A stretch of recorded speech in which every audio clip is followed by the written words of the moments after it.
I just spent 20 minutes on the phone with somebody reminding myself why I do not work in IT anymore. And this is today's Unnamed Real Estate Podcast.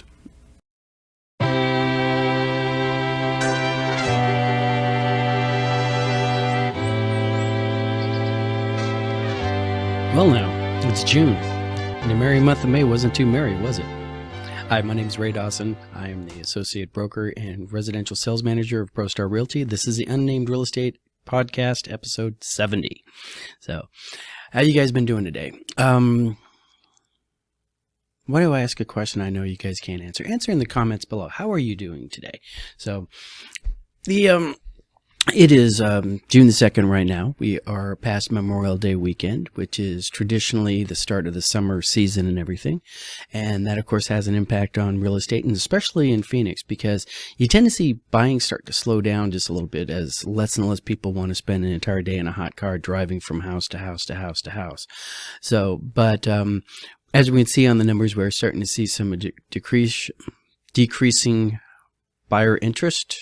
Probably be the more formal way to say it. I'm just saying, we're going down a bit. Still not anything to really freak out about. Like I said, we'll cover that in the numbers. I also got a really cool little chart that came across from my brokerage earlier today that I shared on my Facebook page. And I definitely want to bring it up here. So let's start with that. It's summer. I'm going out a lot, and I've been seeing probably a lot more people than normal lately, just because various things came up. And once again, I keep getting those big questions. I was actually at the pub last night talking to an intern for a law firm that handles immigration issues. And here's a young man. He's he's getting ready to take the LSATs. He's interning after his first bachelor's degree and everything. And he, of course, does a casual mention, when is the crash going to happen so I can afford to buy a house? And I just looked at him and said, when California stops sucking. And I realize that that's a really, really good answer. Once again, what's driving up our home prices? People are coming to Arizona, and we're not building houses as fast as, people are coming in. And a lot of those people have cash. One of the things about retirees coming in here is that they tend to have been selling their previous property, getting out at a very good point in the market and taking that money, downsizing and rolling it into something, smaller and cheaper than they already had, and most of the times paying cash for it. And the third big issue that we have coming in is that we still do have a lot of institutional investors who have decided that Maricopa County is a really good place to park their money, as opposed to the stock market or currencies or anything else. Commodities might be a good place, but hey, I am not an investment specialist, so do your own homework and figure out your own way to lose your money on everything. So, but what I do know is I know real estate. So, as long as we keep seeing those things happening, we're still going to be in a seller's market. There is no professional that I have heard of, except for people who tend to be on a website that also has a lot of gold ads. Click here to buy Cougarons, that kind of stuff. Click here to buy ammo cheap. Click here to buy your 3-year supply of dried food. Those guys are always talking how the market's going to crash, and they have always been talking about how the market's going to crash. The market has crashed as many times as these people have called out that it's going to crash. We'd all be living in dirt caves right now, burrowed out of the side of hills like hobbits or something. So, but the professionals are still saying all the dynamics are still there for a seller's market, which leads us to the slide that, we came up, and I'm not exactly sure where this came from. The broker pushed it across. All right, it's probably one of those things, but this is a really good example of what the difference was going on before the big crash of '08 and what's going on now, right? This is the volume of loans in billions loaned out to people with a credit score less than 620. All right. And 620 is really, there are a couple lenders out there who will say they'll do 620. I haven't heard anything from them in the last couple of weeks, so maybe they're no longer doing those. But as you can see right here, we were talking, and this is in billions, right? So in 2006, we had about $375 billion loaned out to people with poor credit, right? And people with poor credit tend to have low cash flows. So when things start going sideways for them, all right, they suddenly get in trouble. These are part of the reasons why we had that super crash happen. All right, we were loaning money out to people who did not have the means to make the payments if something went wrong. And newsflash, I don't know if anybody's ever told you this, right? Something's always going to go wrong in your house.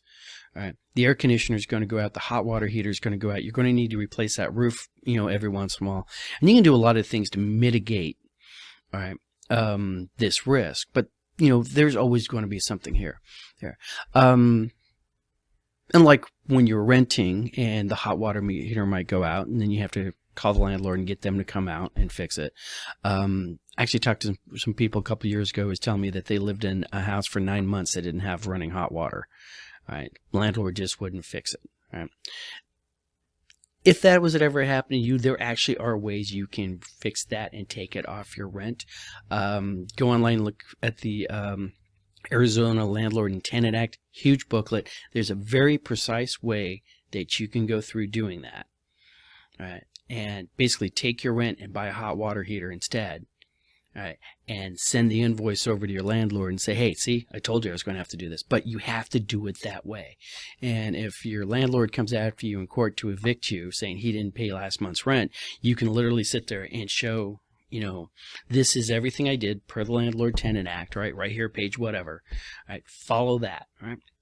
So, or you can seek legal advice from an actual attorney, and when you're out of there, they're going to go to the Landlord Tenant Act and go down the checklist on how to take care of a situation like that. But, not legal advice. There's my little asterisk again. So, but getting back to this, we were really unstable. I mean, you'd almost say our houses were built on sand during this time period. And the lenders were happy and willing to, make loans to people with subprime mortgages. Remember that word, kids? All right, subprime mortgages, because they could offshore. I mean, as soon as they had that loan, they could sell it to somebody else, wash their hands, and never have to deal with it again. And since the rating systems were all screwed up, we're not rating those junk loans as actually being junk loans.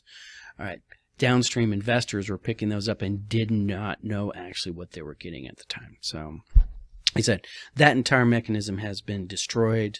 The earth has been salted. It's been plowed under. You're never going to see a lending situation quite like that again. So, and that's the big crash. That, and we had a lot of rampant speculation going on at the time from people who were buying houses and not doing anything with them. The houses would just sit there empty, and they were relying 100% on appreciation for the profitability off of it. Well, houses serve one purpose in the world, no matter where it's at. It could be a Quonset hut in Antarctica, all right? It could be a regular hut in Africa. It could be a log cabin in Alaska, all right? Do I got any more A's I can go work through? It can be a mud hut in Afghanistan. It could be a nice little block house in Argentina, all right? They all serve the same purpose. They're there to house people, all right? Don't treat houses as an investment commodity. Treat them as a home. All right, editorial aside. I'm a little tired, so I'm rambling today. So anyways, once again, this is a really good visual representation of what happened and why we're not going to see that now. But let's look at today's numbers, all right? Because, hey, I took these numbers on June 1st, a little bit later than my 9 o'clock. I think I pulled these things at 11, but that shouldn't make any difference. All right, our actives now are up to 9,432. All right, we're up 832 from the previous week. All right, and our new listings are 2,763, which is actually down from new listings coming off from the week before, and that week was down from the week before that. So we get that little sudden surge that popped in, all right, of people who are trying to time the market, going, okay, I need to sell. That we could be, once again, they don't know this, so they sort of panicked, threw their house out on the market, possibly a little bit earlier than they thought. All right, and we've seen that sudden surge in inventory.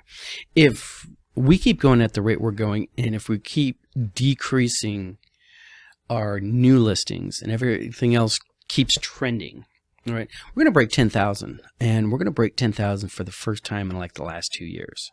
This is good because there really should be 20. All right, we really should have much more inventory than we have, and we're starting to see things get better. All right, so If you're sitting there on the seller side, well, do not panic. Do not panic. Do not panic. Stay chill. All right. Because we are still, take a look down here, 95.7 to 35.2. We are still have a lot more buyers than we have houses for at all price points. We are starting to see a couple slowing down a bit, million plus properties, but those have always been traditionally so, and they do not move as fast as normal. But we are still in a seller's market. We're planning on being in a seller's market for quite some time. And the main reason for this right sizing and everything that we're seeing here is because demand has come down. All right, we can see our under contracts looking for backup at 849 is down 168 from the week before.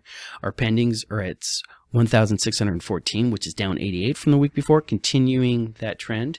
Contracts with the buyer contingency were at 115, still very high from what we normally see. I mean, it's not big numbers, right? But as we move off of this insanity of a market and into more of a traditional hot market, what this will mean for future transactions is you're going to start seeing benzers. You're going to actually start seeing the buyers starting to ask for things to be repaired, and sellers are actually going to start accepting certain repairs. And we're not talking the new roof yet. We're not talking, the air conditioner's 20 years old, we want a new one. All right, not those kind of repairs, but we're talking the little things, right? Wow, this hot water heater is really, really shot and it's starting to rust out on the tank. We'd like a new hot water heater. It's $2,000. Right, and I'm saying it's $2,000 because last year it was about $1,800, right? And with prices going up, at $2,000, new hot water heater, 6-year warranty, bam, slam it in there. These are the new things we're starting to see, or will be starting to see up in the future. We're going to see more days on market, right? And we're going to start seeing sellers actually having to do something to prepare their house to sell. Right. They might have to do some repairs. They might want to do some improvements. They might want to go through make sure their house is actually ready to show. They might want to actually take decent pictures and have an agent who's going to actually bring in a professional photographer, and it's not just going to go through there with their iPhone and take pictures of themselves in the bathroom mirror. So, and this is where the professionals really start to shine, especially on the listing side. I don't know how an agent's going to respond if they've been mostly a buyer's agent for the last 2 years or so, or they're used to having a listing where they just throw it on the MLS and then they have to wade through all the offers in 2 days. They're going to have to start learning the old school ways of listing properties, to promote properties properly, right, and to negotiate, right, once the offer comes in, and returning to the old ways. And I'm sort of looking forward to it. So just to wrap up, coming soon this week are 1,075. That's down a little bit from the week before. All right. And just showing, I think this is my personal opinion, I think we had a little bit of surge of people throwing their houses on the markets quickly who were planning on selling in July, August, September. And I think we saw that little glut of inventory get pulled forward.